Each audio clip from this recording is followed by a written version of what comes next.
मनोज जरांगेंच्या दौऱ्यात चर्चा आहे ती आलिशान कारची। मनोज जरांगेंचा आलिशान कारमधून हा दौरा आणि कार प्रकरणी मालकाचंही स्पष्टीकरण आता समोर आलं।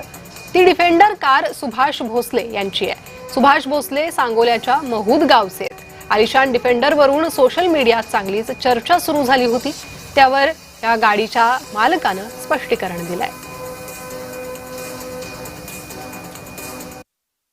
ही गाडी 1,90,00,000ची आहे। ही माझ्या भावाच्या नावावरती आहे। आमचा ज्वेलर्सचा व्यवसाय आहे। सराफ भाऊ कलकत्त्याला असतो, मी इथं असतो आणि टोळ्या वगैरे आहेत। ही गाडी 1,90,00,000ची असून या गाडीवरती 1,50,00,000चे लोन केलेले आहे। खूप समाधानी आहे।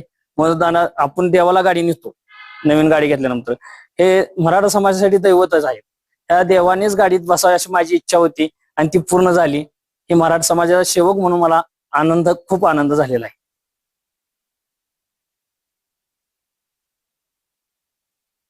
आमच्या गाडीत बसा पाटील म्हणते, तुम्हाला कोण बसा म्हणतात घंट्या, तुम्हाला कोणी मोजित करावं, तुम्हाला इथे सुद्धा नाही, सायका सुद्धा आहे ना कोणी। माझ्या जातीचे लोक येते, इंडिका आली बसा, पूजा करायची, नवी गाडी घेतली बसा, सायकलीचं पूजा करून घेतल्यात माझ्या कोण, शाळेचं पूजा करून घेतात लोक। नवी गाडी आणली की त्यांनी आणली, ती मला मी कष्ट केलेलं आहे, माझ्या गाडीत बसा, मग येऊ दे इकडं बसलो, त्यात काय काम्या घेतली का मग